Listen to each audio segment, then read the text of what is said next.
We do recover.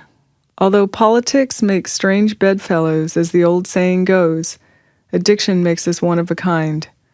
Our personal stories may vary in individual pattern, but in the end, we all have the same thing in common. This common illness or disorder is addiction. We know well the two things that make up true addiction: obsession and compulsion. Obsession, that fixed idea that takes us back time and time again to our particular drug or some substitute to recapture the ease and comfort we once knew. Compulsion, once having started the process with one fix, one pill, or one drink, we cannot stop through our own power of will. Because of our physical sensitivity to drugs, we are completely in the grip of a destructive power greater than ourselves. When at the end of the road we find that we can no longer function as a human being, either with or without drugs, we all face the same dilemma. What is there left to do? There seems to be this alternative: either go on as best we can to the bitter ends, jails, institutions, or death, or find a new way to live. In years gone by, very few addicts ever had this last choice. Those who are addicted today are more fortunate. For the first time in man's entire history, a simple way has been proving itself in the lives of many addicts. It is available to us all. This is a simple spiritual, not religious program known as Narcotics Anonymous. When my addiction brought me to the point of complete powerlessness, uselessness, and surrender some 15 years ago, there was no NA.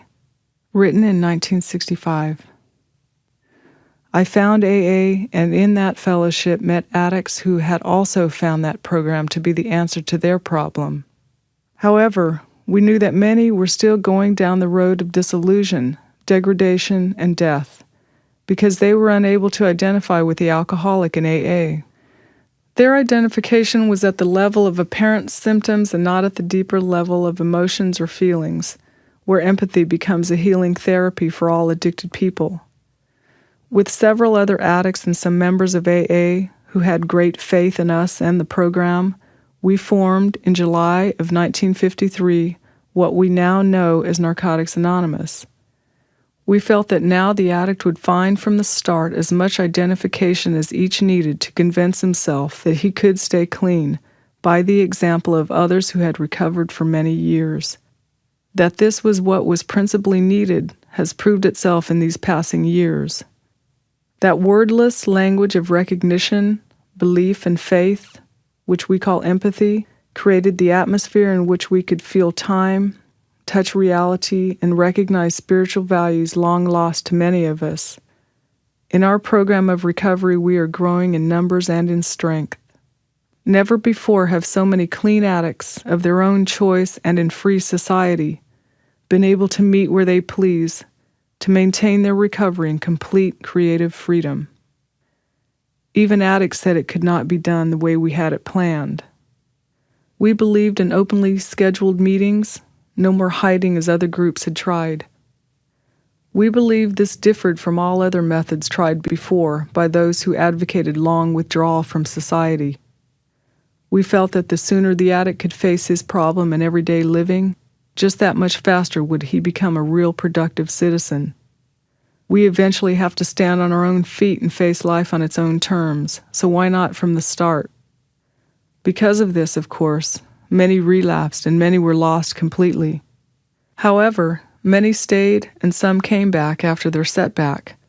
The brighter part is the fact that of those who are now our members, many have long terms of complete abstinence and are better able to help the newcomer. Their attitude, based on the spiritual values of our steps and traditions, is the dynamic force that is bringing increase and unity to our program. Now we know that the time has come when that tired old lie, once an addict, always an addict, will no longer be tolerated by either society or the addict himself. We do recover. Recovery begins with surrender. From that point, each of us is reminded that a day clean is a day won. In Narcotics Anonymous, our attitudes, thoughts, and reactions change. We come to realize that we are not alien and begin to understand and accept who we are. As long as there have been people, addiction has existed. For us, addiction is an obsession to use the drugs that are destroying us, followed by a compulsion that forces us to continue. Complete abstinence is the foundation for our new way of life. In the past, there was no hope for an addict. In Narcotics Anonymous, we learn to share the loneliness, anger, and fear that addicts have in common and cannot control. Our old ideas are what got us into trouble. We weren't oriented toward fulfillment. We focused on the emptiness and worthlessness of it all. We could not deal with success, so failure became a way of life. In recovery, failures are only temporary setbacks rather than links in an unbreakable chain. Honesty, open-mindedness, and willingness to change are all new attitudes that help us to admit our faults and to ask for help. We are no longer compelled to act against our true nature and to do things that we don't really want to do. Most addicts resist recovery, and the program we share with them interferes with their using. If newcomers tell us that they can continue to use drugs in any form and suffer no ill effects, there are two ways we can look at it. The first possibility is that they are not addicts. The other is that their disease has not become apparent to them and that they are still denying their addiction. Addiction and withdrawal distort rational thought, and newcomers usually focus on differences rather than similarities. They look for ways to disprove the evidence of addiction or disqualify themselves from recovery. Many of us did the same thing when we were new, so when we work with others, we try not to do or say anything that will give them the excuse to continue using. We know that honesty and empathy are essential. Complete surrender is the key to recovery, and total abstinence is the only thing that has ever worked for us. In our experience, no addict who has completely surrendered to this program has ever failed to find recovery. Narcotics Anonymous is a spiritual, not religious program. Any clean addict is a miracle, and keeping the miracle alive is an ongoing process of awareness, surrender, and growth. For an addict, not using is an abnormal state. We learn to live clean. We learn to be honest with ourselves and to think of both sides of things. Decision-making is rough at first. Before we got clean, most of our actions were guided by impulse. Today, we are not locked into this type of thinking. We are free. In our recovery, we find it essential to accept reality. Once we can do this, we do not find it necessary to use drugs in an attempt to change our perceptions. Without drugs, we have a chance to begin functioning as useful human beings if we accept ourselves and the world exactly as it is. We learn that conflicts are a part of reality, and we learn new ways to resolve them instead of running from them. They are a part of the real world.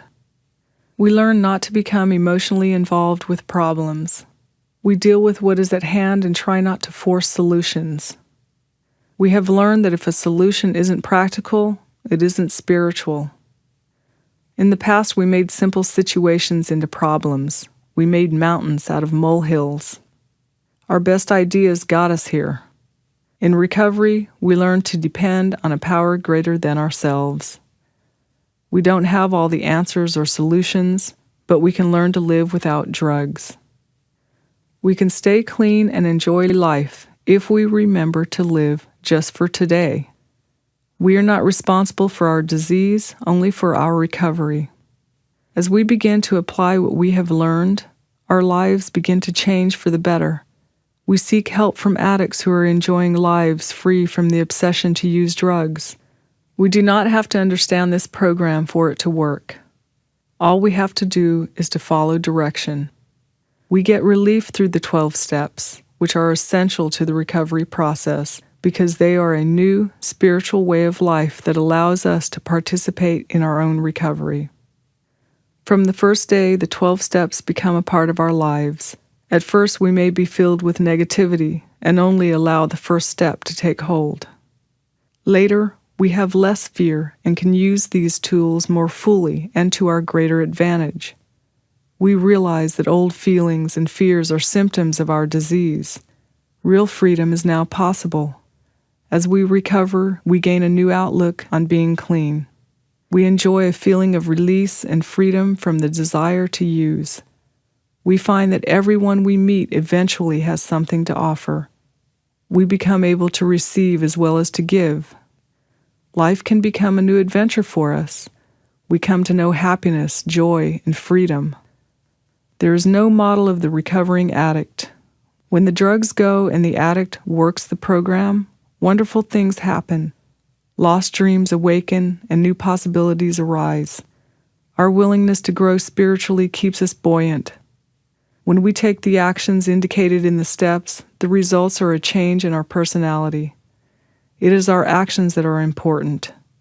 We leave the results to our higher power. Recovery becomes a contact process.